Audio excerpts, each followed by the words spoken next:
Welcome back to my channel, baby dolls. As always, you know I'm super duper excited you guys decided to watch one of my videos. And I actually had someone ask me about my hair journey, and I finally reached 1 year. It is my LOCversary. Well, actually 1 year and 1 month. But y'all, I made it a whole year. That is a lifestyle change. Okay, so 3 weeks, 21 days was a habit. Talk about a year. Like, I'm never going back. Okay, so basically, obviously, as you can see in the title, I'm just gonna go through basically my transition, my transformation from when I first got them done to where I am now.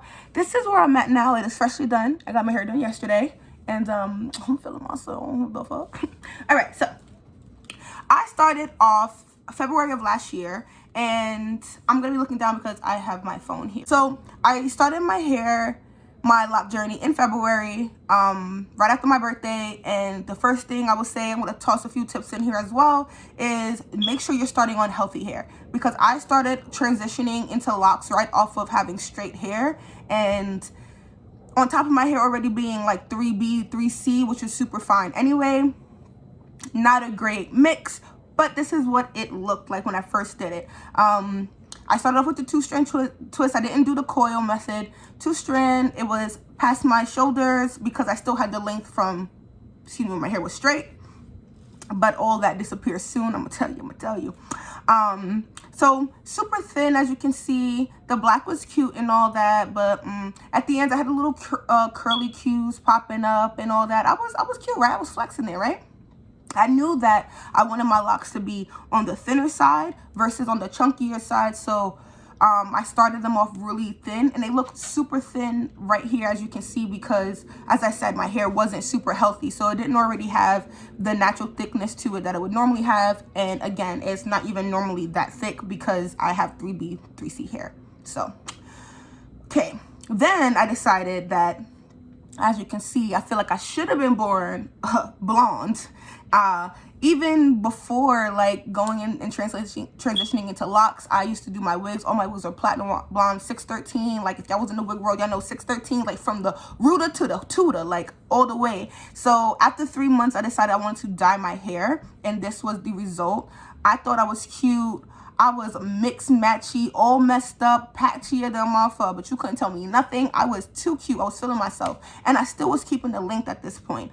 But understand that when my hair was straightened, all the ends were dead. And when you think about it, it's like when you're doing LOCs, all the ends of your hair become dead because they get matted. It's not really the same thing as having dead hair. Like, I couldn't get it to matte.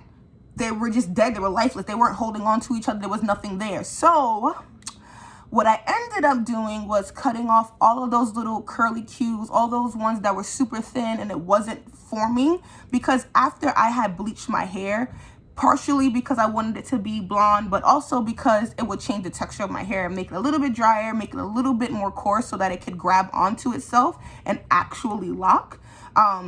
So once I had did that and the hair actually grabbed on, the healthy hair that was going to be able to form the LOC, I just go ahead and I trimmed off the ends of it. And so you can see that I lost a lot of length. I mean, a lot of length. I went from here to like here, but part of the process.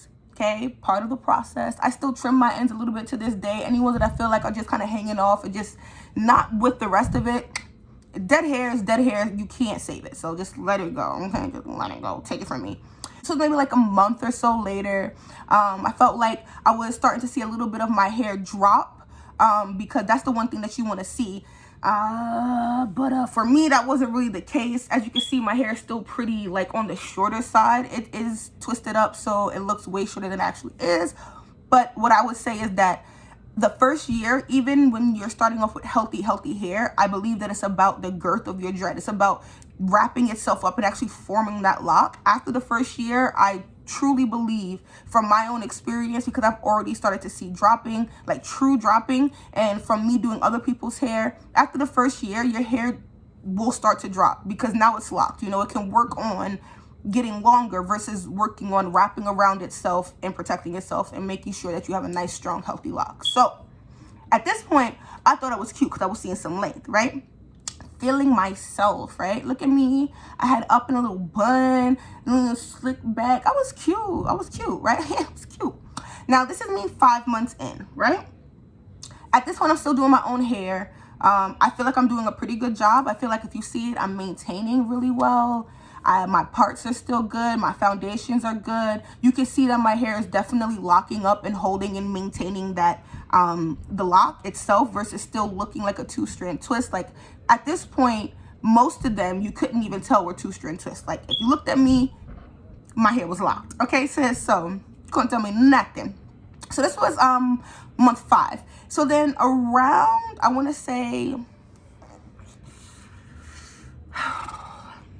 maybe like August is when the first time I got my hair done professionally, like not by me. I sat down in a chair and got my hair done, and this was the result. Baby, who wasn't cute? Who wasn't cute? You couldn't tell me nothing. You couldn't tell me nothing. And then what had happened was, when you take it out of the 2-strand twist, that protective style, you get this little number right here. And that was it. I was like, I found my style. I already knew the type of dread head I was going to be. I already knew the type of locks I was going to have. I saw my future 5 years down the line. I was like, oh, I already see.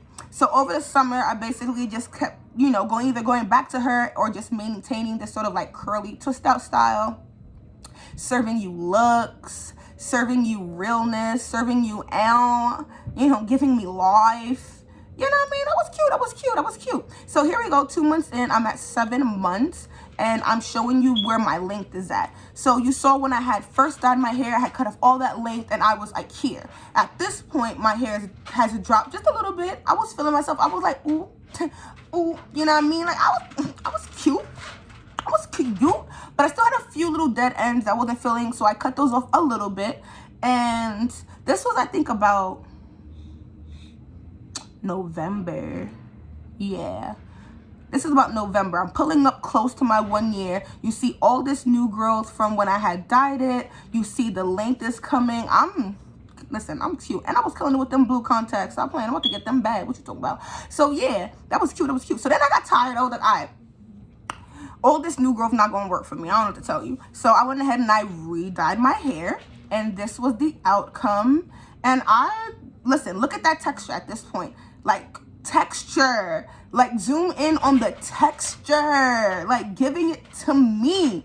But then I hadn't gotten my hair done at that point. The last time I got my hair done by my hairstylist was in September 21st, right before I went to Florida. So I came back and like around November, beginning of December, I dyed my hair like you just saw, and then I decided I was just gonna go ahead and just wig it out. So the next couple of pics you see are just from December to like November, December up until like January. I just really wigged it out. Just didn't feel like doing my hair, and I just was over it. So it had a couple of months of new growth, and I took my hair out right before my 1 year because I wanted to re-dye it for my 1 year and come in and do my hair, look cute for y'all.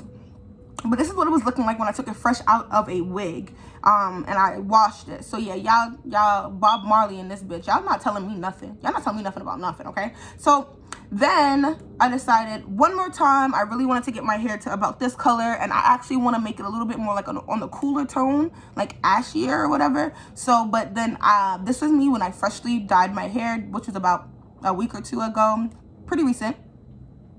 And yeah, you see the texture, you can see the length, you can see just in general, you see the whole difference. I feel like you can see that transformation from the really skinny, thin 2-strand twist that, like, they were long, but they weren't healthy. They weren't strong. They weren't like, when you look at someone, you like, okay, those are dreads. Like, they were like real weak. They were like, she needs some milk. Like, they were bad. So what I would say definitely that I learned before I end off the video is that